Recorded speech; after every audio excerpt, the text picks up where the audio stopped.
The Escape Plan, written by Mark Manson. This is the story of how I decided to break free from the mundane and soul-crushing routine of my corporate life. It all started with a simple realization. My cubicle walls were closing in. Another motivational email from Brenda in accounting. Yay. It was the same old story every day, a never-ending cycle of monotony and passive-aggressive notes. Another passive-aggressive post-it note from my boss, Steve. Another day where I felt my soul slowly being sucked out through my nostrils. Delightful.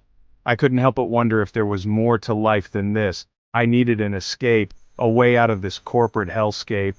Then it hit me. Like a ton of bricks. I realized that I had to take control of my own destiny. YouTube. Millions of people were doing it, sharing their passions, building communities and making a living. And probably getting free stuff.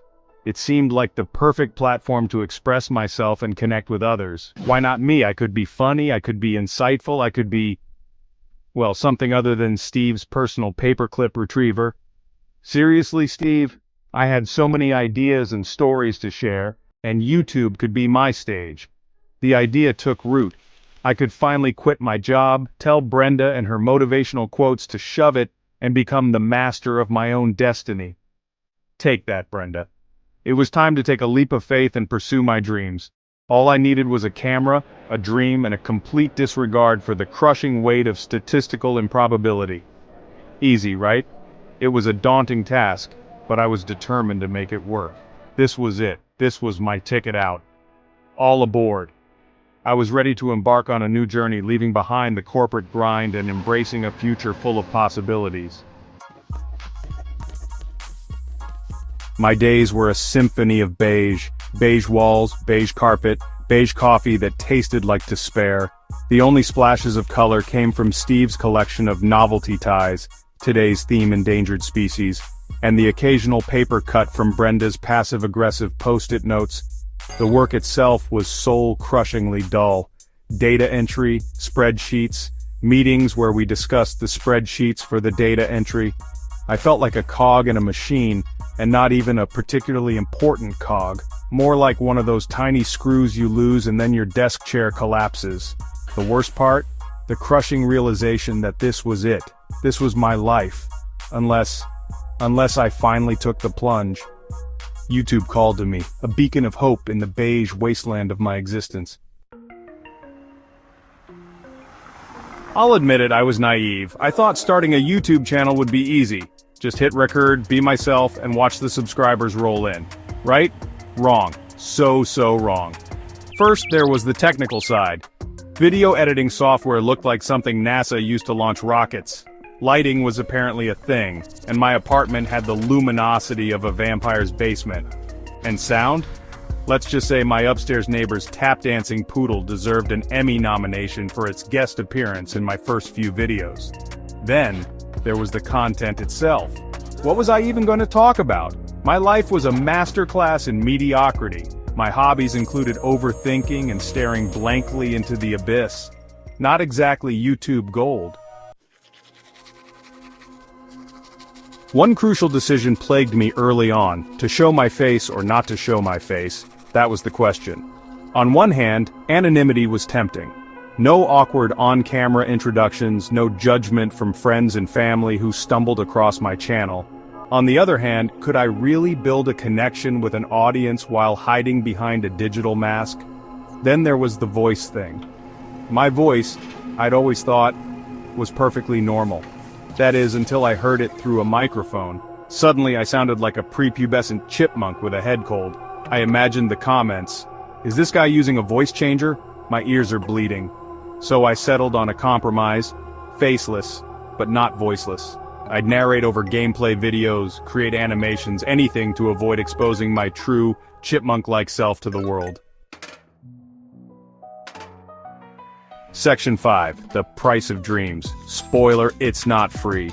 Turns out pursuing your dreams can get expensive. Who knew? The camera I initially thought was good enough turned out to be about as capable as a potato with a lens.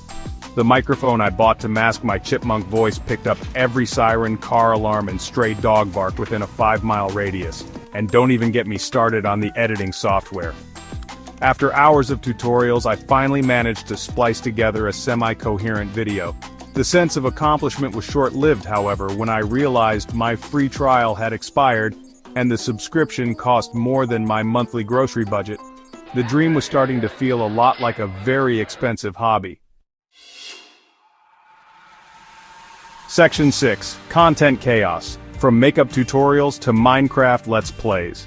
Finding my niche was like trying to find a needle in a haystack while blindfolded and riding a roller coaster. The journey was filled with twists, turns, and unexpected drops that left me questioning my choices at every corner.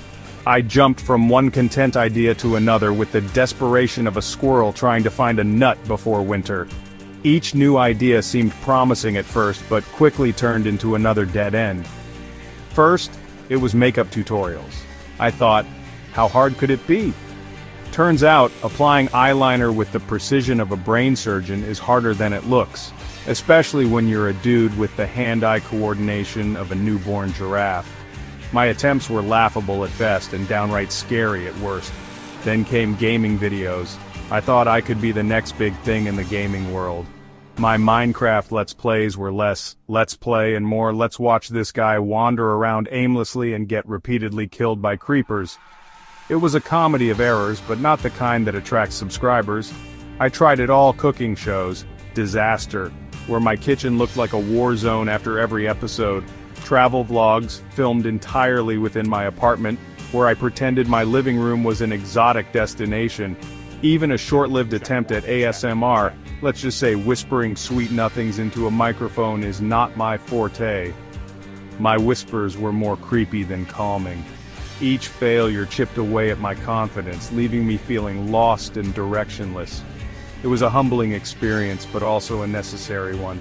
I learned that finding your niche isn't about instant success, it's about persistence and self-discovery. Section 7. The Algorithm, My Nemesis. The YouTube algorithm is a fickle beast. 1 minute you're riding high, your video racking up views faster than you can say monetization. The next minute, you're shadow banned, your content buried so deep in the platform's bowels that even the most dedicated spelunker couldn't find it. I became obsessed with analytics, views, watch time, audience retention. These numbers became my judge, jury, and executioner. Every dip in the graph felt like a personal attack, every negative comment a confirmation of my deepest fears, that I wasn't good enough, that I'd never make it. The dream was starting to feel more like a nightmare. Section 8. The Dark Night of the Subscriber Count. There were dark days when I questioned everything. Days when I stared at my computer screen, the mocking glow of the upload video button feeling like a personal affront. Days when I considered going back to my old life, crawling back to Steve and Brenda and the beige abyss. The worst part was the loneliness. The isolation of creating content into a void, the silence of an empty comment section, the crushing weight of unfulfilled expectations. I felt like a failure, a fraud, a pixelated nobody shouting into the digital wilderness. Section 9. Still standing, still dreaming. But even in the darkest depths of my YouTube despair, a flicker of hope remained. It was a tiny spark, barely noticeable, but it was there, keeping me from completely giving up. Because here's the thing, I was still here. Despite everything, I hadn't vanished into the void. Battered, bruised, maybe a little broken, but still standing. Each scar told a story, each bruise a lesson learned. I hadn't given up, not entirely. There was still a fire burning inside me, a determination to keep going. The dream had changed, morphed into something more realistic, more sustainable. It was no longer about overnight success, but about steady growth and genuine connections. I wasn't going to become the next PewDiePie, but maybe that was okay. Maybe my path was meant to be different, unique in its own way. Maybe success wasn't about the numbers, the views, the subscribers. Maybe it was about something deeper, something more meaningful. Maybe it was about the journey, the lessons learned, the resilience built. Each step forward, no matter how small, was a victory in itself. So I picked myself up, dusted myself off, and started again. With renewed vigor, I faced the challenges head on. Because that's what creators do. We adapt, we evolve, and we keep pushing forward. We create, we fail. But failure isn't the end. It's just a part of the process. We learn, we grow. Each setback is a stepping stone to something greater. And we keep going, driven by the unwavering belief that somewhere, somehow our voice matters, that our stories, our experiences can touch someone somewhere, even if it's just a whisper in the digital wilderness. That whisper can grow, can resonate, can make a difference.